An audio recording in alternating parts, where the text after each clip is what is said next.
저번 시간에 이렇게 했을 경우에 이 납세자분이 저한테 의뢰를 했습니다. 이게 억울하다.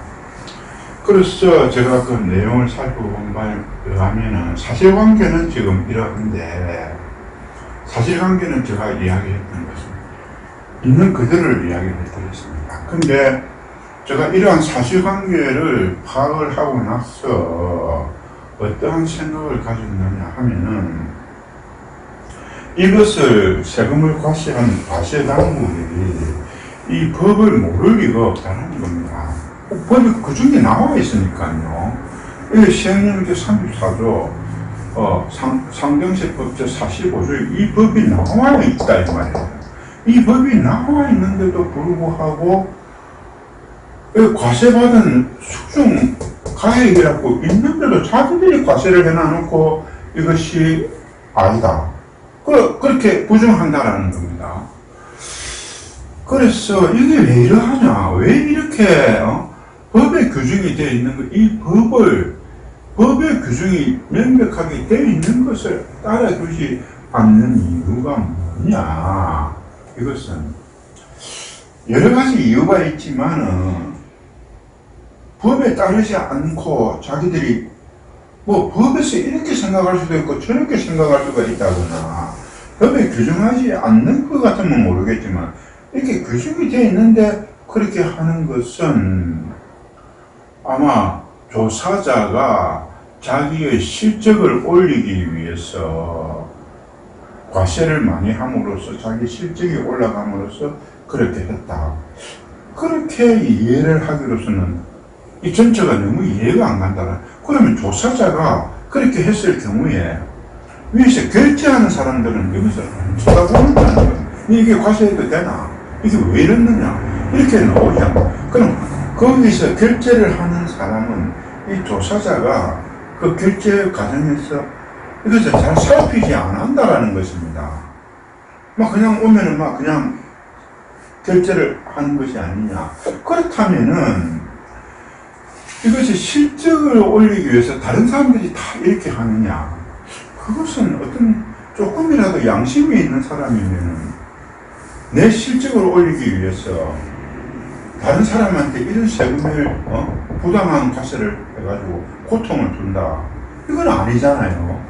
이것은 마치 죄 없는 사람한테 죄를 뒤집어 씌우는 거나 똑같은 일이라는 겁니다. 그러면은 그것도 이유가 있지만 또 뭐냐, 그것은 납세자인 상대를 무시한다는 겁니다. 내가 이렇게 과세하면 어쩔 수 없다는 겁니다. 납세자를 무시한다는 겁니다. 납세자가 두렵거나 두렵다기보다는 납세자의 어떤 조금이라도 어떤 그 마음이 있었으면 이렇게 과세를 안 할 거다는 겁니다. 그럼 그 다음에 더욱더 그거 한 것은 교만하다는 겁니다. 법을 이렇게 어기면서까지 그렇게 한다라는, 무시한다고 했지만 무시하다라는 건 내가 무시하면은 두려움에 의해 가지고 그것을 공부를 할 거다는 겁니다. 그렇다면은 그것은 무시한 것이 아니고 교만하다는 겁니다. 그래서 결론적으로 결론적이라기보다는 이것에 대해서 과세를 한 것은 내 실적을 올리라는 것도 있지만 그보다 납세자에 대해서 납세자를 무시하는 행위, 또 그 무시하는 행위라는 것보다 무시하다는 겁니다. 무식하다는 겁니다. 그런데 그 무식하다는 것보다 조금 더 근본적인 것은 교만하다는 겁니다. 이것을 과시한 사람은 교만한 겁니다. 그러면 이게 조사자가 이렇게 교만하다는 것은 우리 사회가 지금 뭔가 이상하다는 겁니다. 그래서 이것을 법의 절차에 따라 가지고 이의신청을 하게 됐습니다. 이의신청을 하게 됐는데 이 신청을 어디에다가 했느냐 하면 서울지방국세청에 했습니다. 서울지방국세청에 하니 원래 이 조사는 부산지방국세청인데 이 납세자가 수정받은 자가 집이 주소가 서울이기 때문에 서울에서 서울 잠실 세무서에서 과세가 됐기 때문에 이것이 돼서 서울지방국세청장을 상대로 이 신청을 했는데 기각이 됐습니다. 기각이 돼서 서울지방국세청에서 기각이 됐으니까 그 다음에 제가 어디다가 그 다음 절차가 어디에 했느냐면 서울지방국세청에다가 했고, 그러니까 잠실세무서에서 고지가 나왔단 말입니다. 그러면 조사관청은 부산지방국세청에서 조사를 했고 잠실세무서에서 고지가 나왔고 서울지방국세청에 이의 신청을 했습니다. 이의 신청을 했는데 기각됐습니다. 기각 결정이 되고 그래서 조세심판원에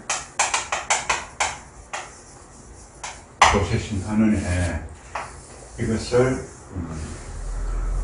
심판 청구를 했습니다.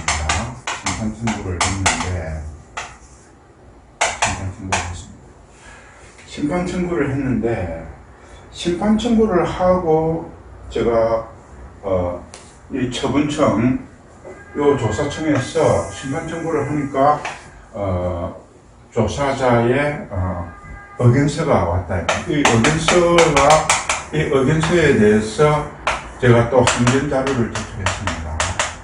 항변 자료를 제출을 하고 조세심판원에 언제 전화를 했느냐면 7월 30일 날, 그러니까 2019년 7월 30일 날 조세심판은 조사 담당관한테 전화를 했습니다.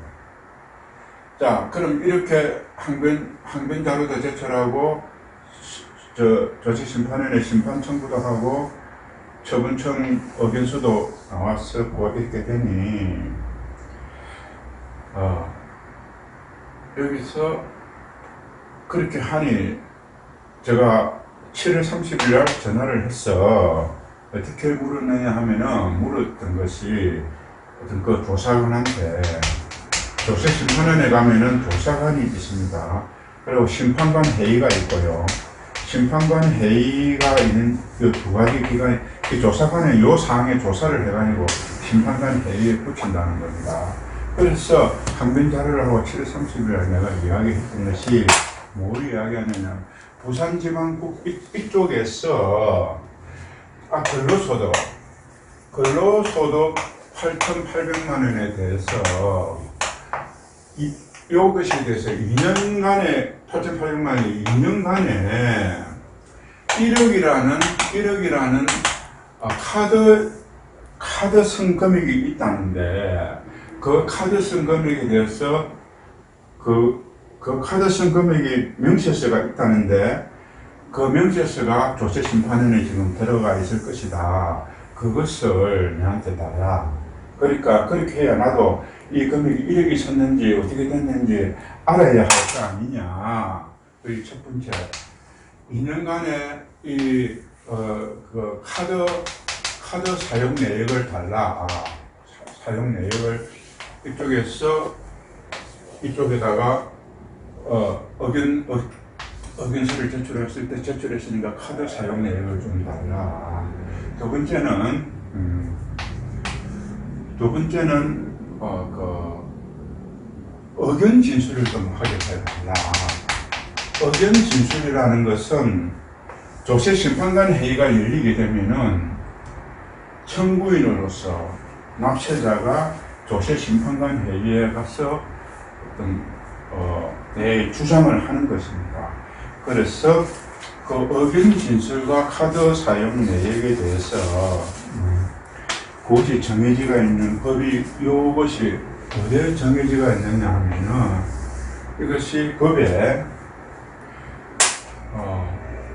이것이 정해지가 있는 법이 정해지가 있는 법이 국세기본법입니다. 국세기본법을 앞으로 국기법이라고 하십니다. 국세기본법 제58조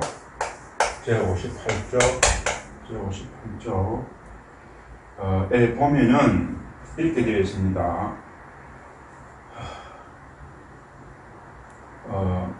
여기에서 보면은 이 신청인 심사청구인 심판청구인 은 그 신청 또는 청구에 관계되는 서류를 열람할 수 있으며 서류 열람을 할 수 있다.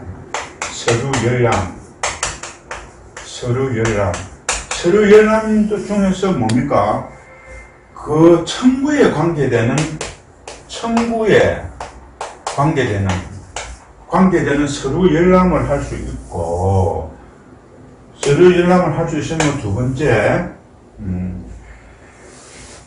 의견을 진술할 수 있다. 이런 말입니다.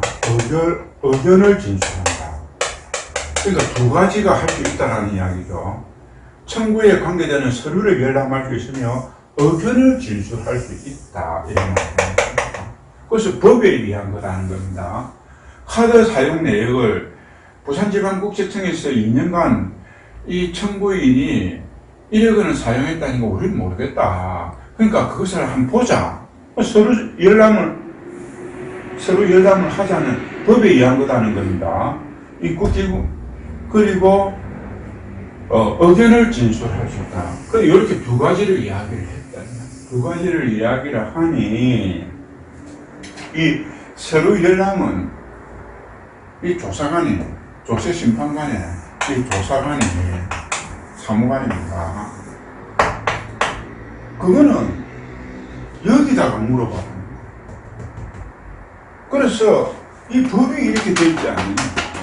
그러면은 이것은 국세기본법 상에서 이거는 재결기관에 대해서 재결청의 의견을 서류를 진술할 수 있으면 재결청의 의견을 진술할 수 있다고 하면은 왜 안 되느냐. 그러니 그냥 안 해주겠다라는 겁니다. 그래서 이거를 안 해주겠다고 하니 그냥 부산지방국세청에 가서 그게 뭡니까? 정보공개 청구를 하는 겁니다. 그래서 정보공개 청구를 할 필요가 뭐 있나? 본법에 이렇게 나와 있는데 그럼 여기가 카드 사용 내역이 있을까? 그 카드 사용 내역을 달라. 그래서 이걸 안 줬다. 문제 730입니다. 그리고 이것에 대해서 서로 열람에 대해서 이야기를 하다가 의견 진술을 좀 하고 싶다고 하니 이 조사관이 어떻게 하느냐 하면은 7월 30일이니까 자 그러면 8월 달에는 바쁘다 이야기를 합니다. 8월 달에는 바쁘니까 9월 달에 됐어. 9월 달에 됐어. 심판관의 회의가 있을 작정이다. 그러니까 8월 달에는 휴가도 있고 여러 가지 바쁘니까 9월 달에 있을 예정이니까 그때 돼서 이야기를 해주겠다. 그때 의견 진술을 하라. 의견 진술을 한다니까 의견 진술 신청을 하라. 그래서 좋다. 그러면은 9월 본인의 생각으로서는 이 서류 열람도 그때 하고 의견 진술도 9월에 하겠다라고 생각을 했다. 이렇게 됐다는 겁니다. 그래서 본인의 생각에는 조세심판관 이 회의 9월달에 열리면은 방금 이러한 사항에 대해서 이 회의를 하는 누굽니까? 회의의 그 의원들에게 이 부분을 충분히 설명하고 부당한 과세라는 것을 설명하기 위해서 그랬는데, 그래서 9월달까지 기다려야 됩니다. 그래서 8월달이 지나고 9월 3일입니다. 9월 2일입니까? 9월 2일.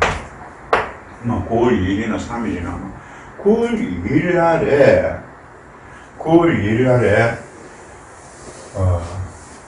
조세 심판관 결정 통지가 왔습니다.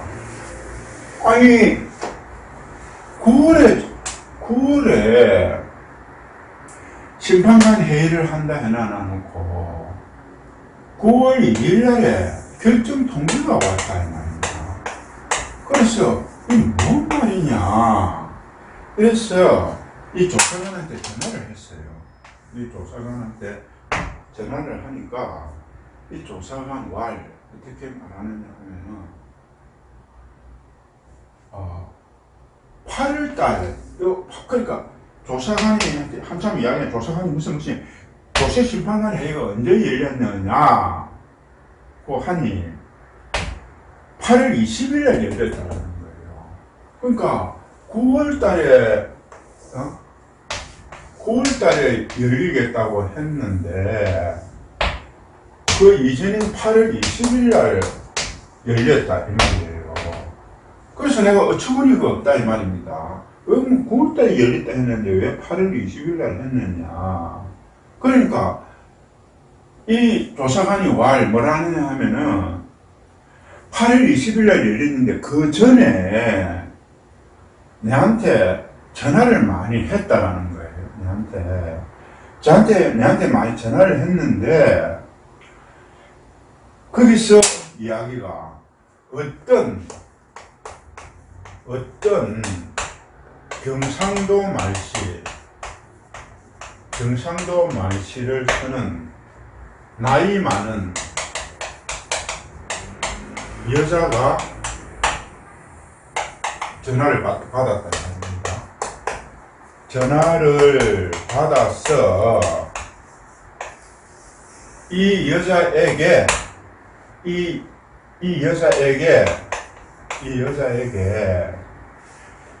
8월 20일 날 열린다라는 것을 8월 20일 날 조세 심판관 회의가 열린다라는 것을 나에게 알려줘요.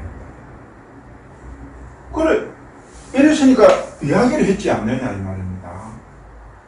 그래서 9월 달에 열린다고 했어. 좋다. 그럼 8월 달에 열렸으면은 자기는 9월 달에 열리게 했다라는 이야기에 대해서는 아무 말을 안 하고 8월 20일 이전에 어떤 경상도 말씨를 쓰는 나이 많은 여자에게 전화를 했는데 그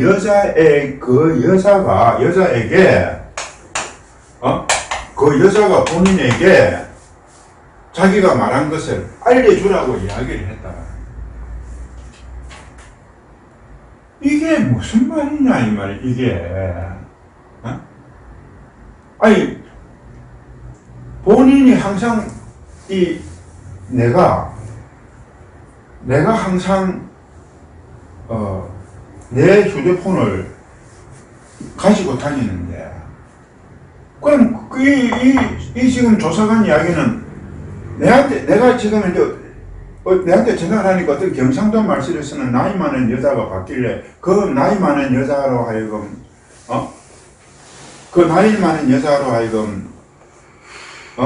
그 이동준 그 상사한테 이걸 갖다가 알려주라 알려주라 이렇게 해가 그래 가지고 자기는 할 말을 다 했다라는 거예요. 그래서 도대체 이게 그래서 내가 전화를 끊고 경상도 말씨를 쓰는 나이 많은 여자 혹시나 내하고 관계되는 사람한테 다 전화를 해보니까 이런 걸 전화를 받은 게 없다. 그래서 화가 난다 이 말입니다. 그래서 다시 전화를 했어요.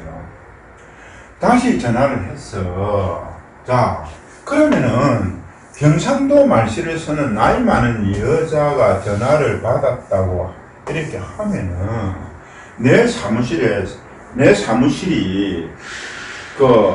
심판 청구서에 보면 내 사무실이 주소가 있고 또 내 사무실에 사업자 등록번호가 있는데 그럼 우리 사무실로 하면 되지 않느냐? 사무실에 하면 되지 않느냐? 그 왜 사무실에는 안 하고 이렇게 해가지고 그래 모르게 하노? 그래 하니까 답이 어떠하냐 하면 이렇게 답을 합니다. 우리는 국세청이 아니라서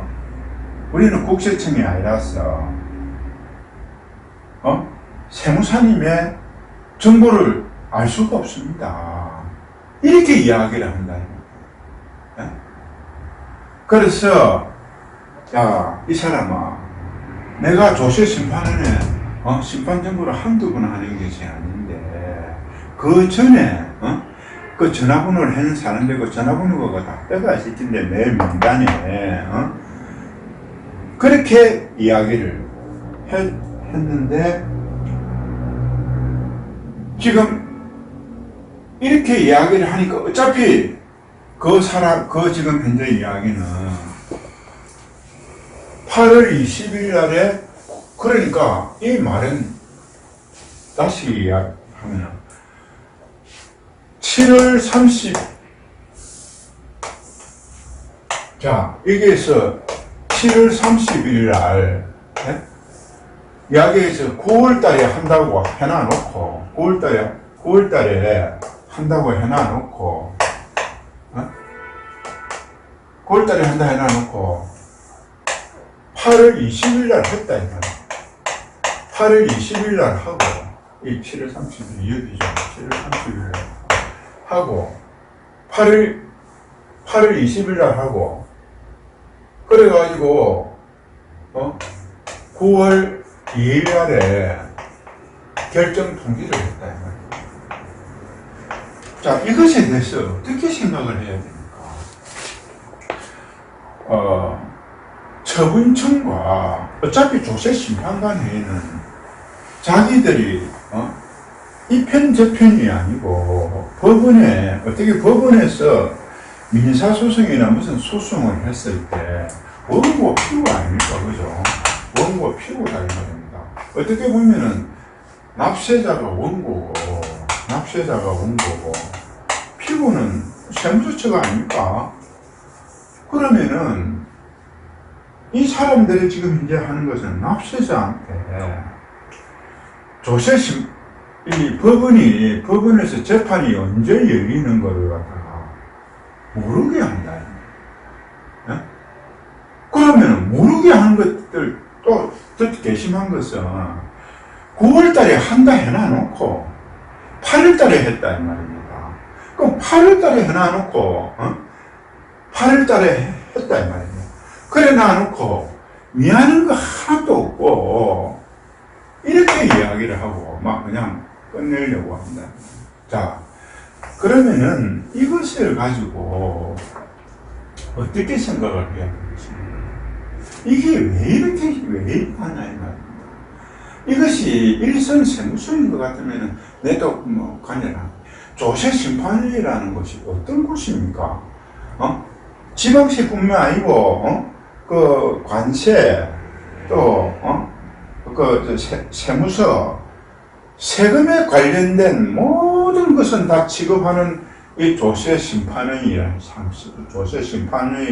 이러한 작자들이 하는 짓거리가 이러하다는 겁니다. 왜 이러하냐? 조세심판의라는 것은 일종의 행정기관인데 이 조세심판은 그 소속이 국무총리 소속입니다. 일부 장관 소속이 아니고 국무총리 소속입니다. 그런데 조세심판관의 심판관은 대통령이 임명하는 것 그렇다는 겁니다. 그리고 여기서는 사람들이 다 직급이 높아요. 그냥 뭐 7급, 8급, 9급, 6급 이런 사람들이 아니다 이 말입니다. 그럼 사람들이 왜 이런 짓을 하느냐? 왜 이런 짓을 하면서 이런 택도 없는 엉터리 같은 짓거리를 하고 있는가 이 말이에요. 이게 왜 이런 인간들이 어디에 있느냐는 겁니다. 내가 이야기는 이것에 대해서 인용 결정을 하든지 기가 결정을 하든지 이것을 이야기하고자 하는 이야기는 아니다 이 말입니다. 어떻게 보면 조세 심판원이라는 것이 이러한 납세자의 어떤 권리를, 납세자의 억울한 것을 들어주기 위한 것인데 이런 식으로 하고 있다는 겁니다. 그럼 이런 식으로 왜 이런 짓거리를 하느냐 이 말입니다. 이런 짓거리를 하는 이유가 뭐냐? 이런 짓거리를 하는 것에 대해서 일단 그것이 사실이다. 일단 사실에 왜 이런 짓거리를 하고 있는, 왜 이런 행위를 하느냐 이 말입니다. 이 자체가 왜 이런 행위를 하느냐. 자, 그러면 여기서 하나 이건 추측입니다만 이런 사실을 가지고 하나의 추측을 봅시다. 자, 그러면은 예를 들어서 조세 심판관에 의해서 이 신청하는 심판 청구를 하는 이야기가 100건이라고 하면은 이 100건에 대해서 다 기각을 시키는 거예요. 이거 아닐 거라는 겁니다. 첫째, 100건에 대해서 100을 갖다가 다 안 들어준다. 이렇게 하면은 많은 사람들이 여기 비판을 할 거라는 겁니다. 자, 그러면 여기서 100건에 대해서 적당하게, 자, 100건이 들어왔는데 80건에 대해서는 아니고 20건에 대해서는 해주겠다. 이거 어느 정도 맞다면 다 안 해줘버리면 이 기간이 이상하다는 겁니다. 자기들도 보는, 일단 자기들도 보고하는 게 있을 거다는 겁니다. 뭐 총리실이나. 그렇다면은 자, 80건에 대해서는 대체적으로, 물론 사안에 대해서 다 어떤 경우에는 뭐 50도 50이 돼야 되고 거꾸로 또 80도 20도 되겠지만 자기들도 아마 그런 게 있을 거다는 겁니다. 그렇다면은 여기에 대해서 20건에 대해서는 납세자의 손을 들어준다고 했을 때 그 안이 과세가 정당한데도 그것을 조세심판원에서 납세자의 손을 들어주는 경우가 있을 거라는 겁니다.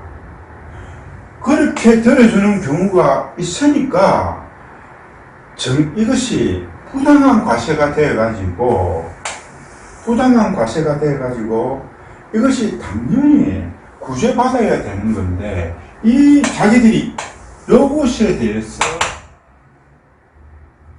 안 되는 것도 해주기 위한 것이니까 될 수 있으면 되는 것도 안 되게 한다. 이런 경우가 있을 수 있을 겁니다. 그렇다면은 이 20건에 대해서 되는 경우는 뭐냐? 이 경우에는 제가 나름대로 추측을 하겠지만 여기 사람들하고 뭐 친분이 있다. 뭐 어떤 그런 것이라든지 이런 것에 의해 가지고 안 될 것을 되게끔 해주니까 될 것을 안 되게 해주는 경우가 있을 거라는 겁니다. 두 번째는 뭐냐면 지금 또 한편으로는 여기서 왜 이런 짓을 하느냐?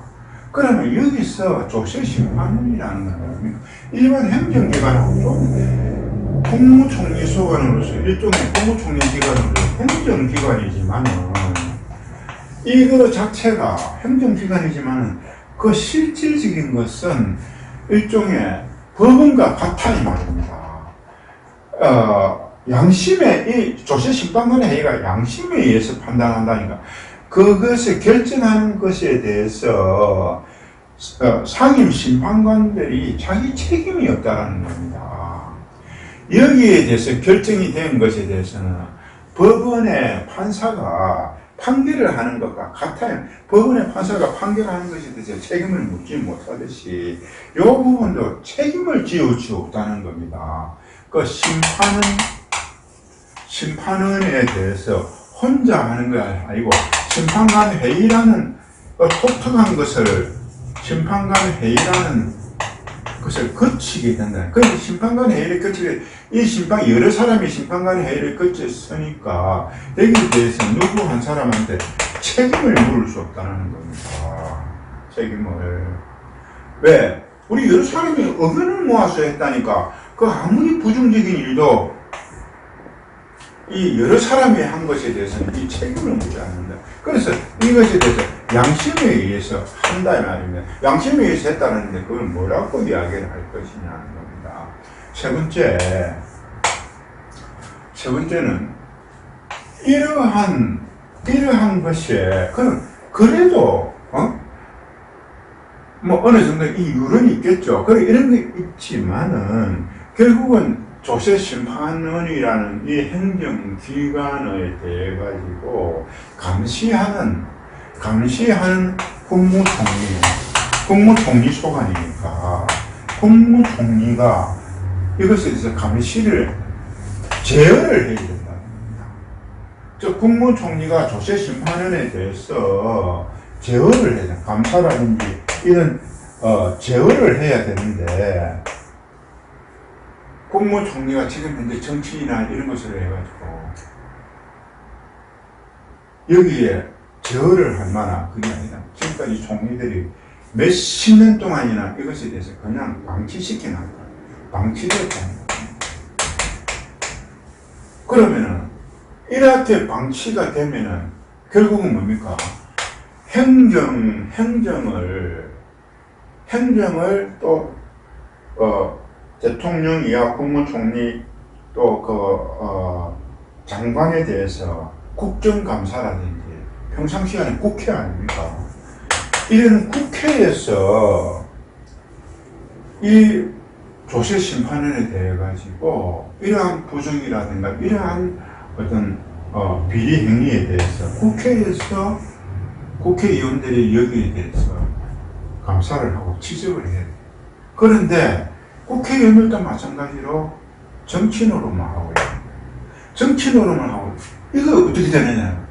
이 조세 심판원을 감시하고 감독하고 그래서 채찍질을 하면서 할 수 있는 기관들이 다 이렇다는 거예요.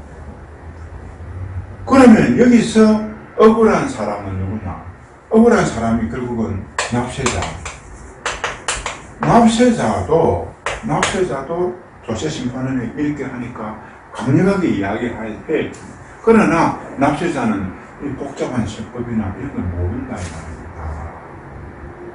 말입니다. 하고 싶어도 이런 복잡한 세법이 이렇게 움직이니까 그것이 알 수가 없다. 그러면 결국은 뭡니까? 세무사회라든지 이쪽에서 강력하게 이야기를 해야 된다. 국세청에서는 뭐 자기들이 국세청에 뭐 신녀같이 하니까 국세청에서는 이야기를 안 하겠다. 그런데 세무사회나 세무사들이 강력하게 이야기를 해줘야 돼. 왜 이러냐 너가? 왜 이래 하냐? 이렇게 이야기를 해줘야 돼. 그러나 세무사회도 여기에 대해서 이야기해주는 사람이 한 사람도 없다. 변호사는 그러니까 결국은 여기하고 크게 상관이 없죠. 법인하고는 상관이 있는 것이니까. 그렇다면은 세무사회나 공인회계사 이런 쪽에서도 말을 안 하고 있다. 왜? 밑비기 싫다는 거야. 자기 밥거리기 달리고 있다. 자, 이렇게 통제를 받지 않으니까 이 조세 심판원의 이것들이 고삐 풀린 망아지처럼 온 천지를 돌아다니고 있다 이 말입니다. 이래가지고는 안 된다 이 말입니다. 이래가지고는 이게 법이 그 규정 절차상도 어깃분대로 법도 어깃분이다. 여기서 하나가 더한 것은 7번입니다. 뭐냐 하면 자 그렇다면은 이렇게 이러한 국무총리라든지 국회라든지 납세자라든지 세무사라든지 다른 여러 가지 곳에서 이렇게 안 하고 있다면 결국은 그도 있지만은 최종적인 것은 조세 심판원에서 기각을 원하는 답을 못 내실 때는 법원에 간다. 그렇지 않습니까? 행정심판 전체주의라고 했으니까 먼저 이게 거쳐가지고 법원에 가니까 그럼 이 법원에서 제대로끔 판단을 해주면은 조세 심판원이 부당한 판결을 했다 하더라도 법원에서 해버리면은 조세심판원에서도 어쩔 수가 없다는 겁니다. 우리가 법원에서 조세심판원에서 들어주지 않는 것을 법원에서 정상적으로 얘가 들어줄 거면 조세심판원의 거리가 떨어지겠죠. 그런데 이 법원의 판사들도 이 법원의 판사들이 공부를 안 한다 이 말입니다. 공부도 안 하고 조세심판위라는 것은 법원의 판사들이 생각할 때 이 전문기관이다. 이게 세금에 대해서는 국내에서 최고의 기관에서 이야기를 했으니 내가 어떻게 이것을 내려가지고 잘못된 것이라고 하면서 이 판결을 뒤집겠느냐, 조세심판관의 결정을 뒤집겠느냐, 그냥 쉽게 간다는 겁니다. 쉽게 간다는 겁니다. 그러다 보면은 법원에서 판사들이 이것에 대해서 조금 더 살펴보려면 여러 가지 법을 놔두고 굉장히 심도 있게 살펴봐야 될 겁니다. 그런데 법원의 판사들 자기들은 하는 말이 그럴 겁니다. 사건은 많지. 이거 하나하나 살펴보려면 시간이 너무 소모된다. 그러니 그냥 오면은 납세자가 아무리 주장을 하더라도 조세심판은 그대로 결정대로 해버리면 지가 편하다는 겁니다. 물론 다 그런 대체적으로 그렇다 이 말입니다. 이러니 자 보십시오. 자 이러다 보니까 이렇게 우리가 어떻습니까? 우리가 이렇게 살아가다 보면은 우리 사람도 살아가다 보면은 감기가 든다든지 질병이 생긴다든가 나 그건 참 좋은 것이라고 생각합니다. 감기가 생기지 않고 질병이 만일에 없다면 사람이 자기 건강을 제대로 지켜나가겠습니까?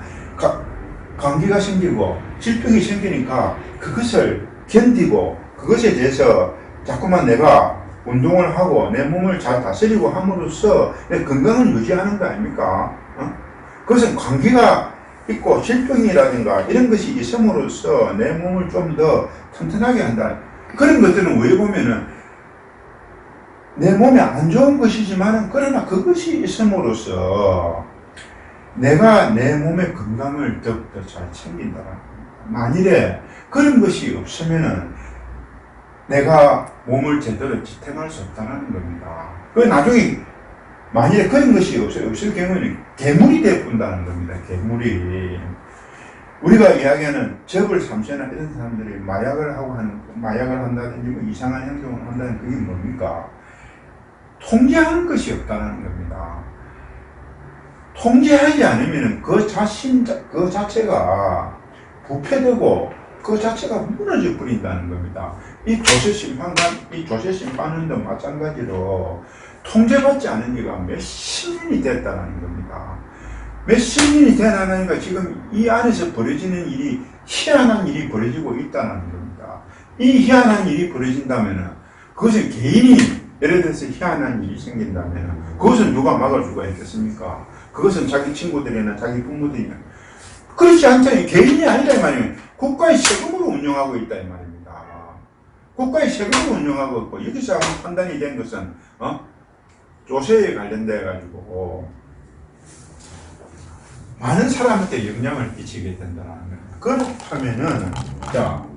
그렇다면은 우리가 이렇게 봤을 때 이 사항이 조세심판은 하나뿐이겠습니까? 자, 그러면 이 조세심판에 것은 지금 현재 행정뿐만 아니고 이 국회도 마찬가지잖아요. 하는 일이 이렇다 이 말입니다. 저끼리 싸운다고만. 그럼 국회에서 이렇게 싸우는 것은 국회가 하는 일이 뭡니까?